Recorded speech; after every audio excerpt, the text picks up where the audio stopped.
সুপ্রিয় শিক্ষার্থীবৃন্দ, আসসালামু আলাইকুম। আজকে আমি তোমাদের সামনে বিষয়টি নিয়ে আলোচনা করব। সেই বিষয়টি হলো প্রোগ্রামিং এর মাধ্যমে কিভাবে আমরা ফারেনহাইট তাপমাত্রা ফারেনহাইট সেলসিয়াস পরিবর্তন করতে পারি। তে জানার আগে অবশ্যই আমাদের ম্যাথমেটিক্যাল পার্টটা অবশ্যই জানতে হবে। আমরা কি করব? ফারেনহাইট থেকে কোথায় যাব? সেলসিয়াস চেঞ্জ করব। এটাতে যাওয়ার আগে আমাকে ম্যাথমেটিক্যাল টার্ম বা ম্যাথমেটিক্যাল যদি আমি না জানি, তো আমরা প্রোগ্রামটাই করতে পারবো না। দ্যাট মিনস আমরা পুরোটাই যদি না জানি, তাহলে কিন্তু আমরা প্রোগ্রামটা করতে পারবো না। এই ফারেনহাইট স্কেলে এই টেম্পারেচারটা বের করার জন্য এরকম যে Celsius divided ১০০ equal to Fahrenheit F32 divided ১৮০। এটা হলো আমার মেইন সূত্র। এখন আমরা কি করব? ফারেনহাইট স্কেল সেলসিয়াস তাপমাত্রা বের করব। বের করার জন্য আমরা দেখো নরমালি আমরা যদি এখানে আমরা ঐকিক নিয়মে একটু ভাগ করে দেই কোণাকুণি। এখানে দেখো দুটো এ দুটো কি আমার ভাগ যাবে, তাই না? আমরা যদি ২০ দ্বারা ভাগ করি এখানে কত হয়? ভাগ করলে হয় কত? 9 হয়। তাহলে ডিভাইডেড হলো 5 ইকুয়াল টু F32 ডিভাইডেড হলো 9। এখন আমরা কোণাকুণি কি করে? কোণাকুণি আমরা মাল্টিপ্লাই করে দিব। মাল্টিপ্লাই করে দিলে আমরা কি বের করব? আমরা হলো ফারেনহাইট থেকে সেলসিয়াস স্কেল আমরা বের করব। তাহলে আমরা ফারেনহাইটের ইনপুট আমাকে দিতে হবে। ফারেনহাইটটার ইনপুট দিতে হবে, সেলসিয়াসটা আমাকে বের করতে হবে। তাহলে এখানে কোণাকুণি যদি হয় তাহলে কি হয়? 9 ইকুয়াল টু, আর এটার সাথে আমার কি হবে? F32 5। অতএব সেলসিয়াস হলো F32 ডিভাইডেড কত হবে? এই 9 টা এখানে চলে আসবে। 9 টু 5। এটা হলো আমার মেইন হলো সূত্র। আমি কিভাবে ফারেনহাইট স্কেল থেকে ফারেনহাইট স্কেল থেকে সেন্টিগ্রেড স্কেলে আমি পরিবর্তন পারবো।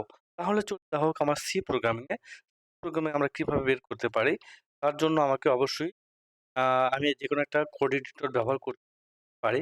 কোড এডিটর আমাদের মূলত অনেকগুলো না আছে। একটা কোড ব্লক আছে, প্লাস প্লাস। আমি অনলাইন প্ল্যাটফর্ম থেকে তোমাদের একটু দেখাবো। এখন দেখো আমার কি করব?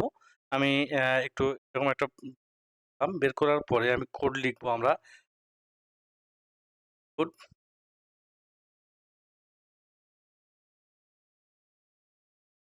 আইও ডট আমরা একটা কোড লিখছি এখানে। দেখতে পাচ্ছ যে আমি এখানে কোড লিখতেছি।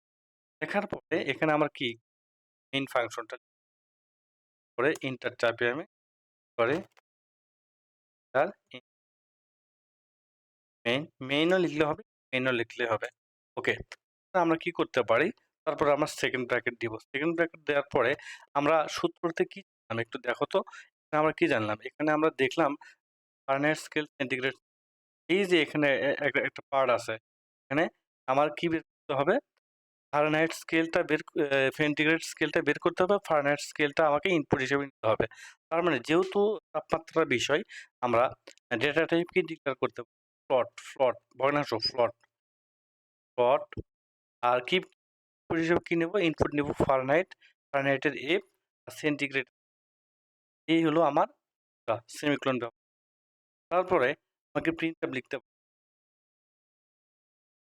এফ প্রিন্টএফ আমরা লিখতে পারি তার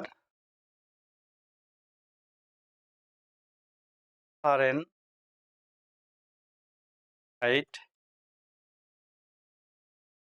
স্কেল ফার্স্ট ফারেনহাইট ইনপুট আমরা লিখতে পারি। আমরা লিখলাম, যে কোনো একটা লিখলাম, সমস্যা নেই। তোমরা এই স্টেটমেন্ট কমপ্লিট হয়ে গেলে আমাকে সেম ব্যবহার করতে হবে। লাইনটা কমপ্লিট হয়ে গেলে আমাকে সেম ব্যবহার করতে হবে। ক্ষেত্রে কিন্তু একদম হবে, বানানো হয়তো অনেক ক্ষেত্রে হতে পারে। তোমরা তারপরে আমরা কি ইনপুট নেব? জন্য ইনপুট ফাংশনের জন্য আমাকে ব্যবহার করতে হবে স্ক্যান এফ। স্ক্যান এফ কি টাইপের ডেটা টাইপ নিচ্ছি, কার ইনপুট নিচ্ছি, ফাইনাইট স্কেলের। ফাইনাইটের কিন্তু আমরা এখানে অবশ্যই double quotation percentage F. F কেন? এই যে ফ্লোট টাইপ, এই জন্য আমার এফ। তারপরে এখানে আমার ব্যবহার করতে হবে এবং অ্যান্ড সিম্বল ব্যবহার করতে হবে।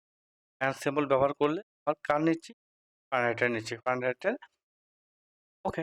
তারপরে আমার আজকে আমি ইনপুট নেওয়া হয়ে গেল। তারপরে আমার মেইন যে সূত্র আমার, সেটা একটু আমাকে বের করতে হবে।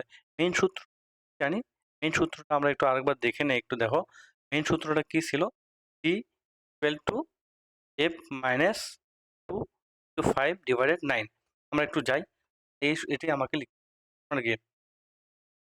তারপরে আমরা এখানে লিখতে হবে টি ইকুয়াল টু, কি লিখছি হলো, ব্র্যাকেট দিই,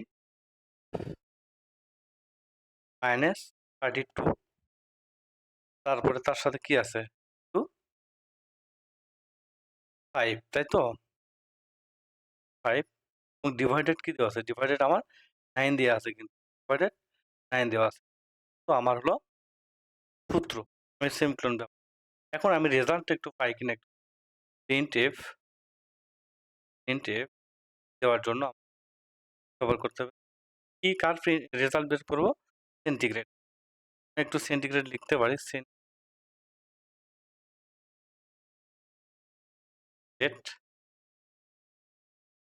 পরে এখানে আমরা কি দিতে পারি? পার্সেন্টেজ হবে, এফ হবে।